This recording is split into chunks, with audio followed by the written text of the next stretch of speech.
Hejsa, så blev det tid til at montere min toplejr på min støddæmper her. Det er en HR-undervogn til min Golf 1. Jeg har valgt HR, fordi det er et kvalitetsprodukt, og jeg har kørt med HR-undervogn i rigtig mange år i mange af mine biler. Så dem går jeg med denne gang også. Vi skal lige starte med den her lille plastikring, den vil HR gerne have på. Og så skal vi lige have hjælpefjederen. Det er den, mange ynder at kalde en komfortfjeder. Det har ikke noget med komfort at gøre. Den har den funktion, at den skal sørge for, at der hele tiden er forspænding på fjederpakken. Så hvis man kører ud over en ujævnhed, så bliver der ved med at være forspænding på. Det har intet med komfort at gøre. I det øjeblik, man tænker bilen ned, bliver den hjælpefjeder her presset helt sammen. Så den har ingen funktion, så længe at bilen bare står. Det er først, når bilen begynder at arbejde, at den skal ligesom udligne den forspænding, der er, hvis der er behov for det. Så skal vi lige have en mellemvægtsring imellem. Så skal vi lige huske at have den her beskyttelsestylle på, og så skal vi have selve fjederen på.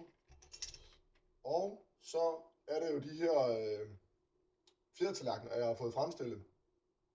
De har været en tur til hård anodisering, så de kan modstå vind og vejr, og også overfladen bliver meget hård, og det gør, at selvom den ligger og arbejder mod fjederen, så begynder det ikke at æde i aluminium. Så den skal vi lige have på. Sådan der. Og jeg har kørt møtrikkerne så langt ned, så jeg vidste, at jeg skulle ikke stå og presse det hele sammen. Og jeg har også snydt lidt i forvejen og smurt møtrikkerne med sådan en højtryksfedt. Jeg har brugt den her Würth HHS 2000. Det synes jeg, det fungerer meget godt. Og så skal vi have det her gamle topleje på her. Det er et gammelt motorsportstopleje fra Bilstein. Det er helt tilbage fra 80'erne. Og jeg synes, det er meget sjovt med sådan nogle gamle dele der, og bibeholde dem til et projekt der. Så skal vi lige have den på. Og så er der møtrikken her. Den har vi også selv fremstillet, som passer, og den er fremstillet i rustfrit stål. Så at vi kan få skruet hele støddæmperen sammen, så den kan blive klar til at blive monteret i bilen.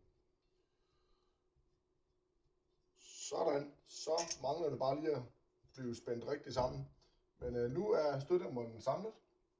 Tidligere kørte jeg med de her Sachs Sporting dæmper.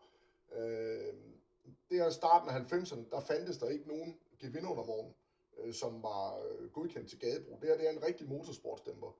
Den ene af dem er desværre blevet utæt, og jeg har ikke rigtig kunne finde nogen, der kunne reparere den for mig. Så jeg har altså sadlet lidt om og går med den her HR-undervogn i stedet for.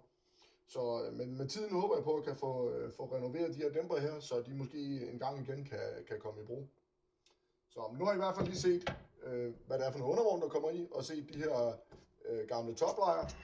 Og jeg vil helt klart anbefale at gå med en kvalitetsundervogn frem for noget billigt kineser. Det kan ikke anbefales. God dag derude.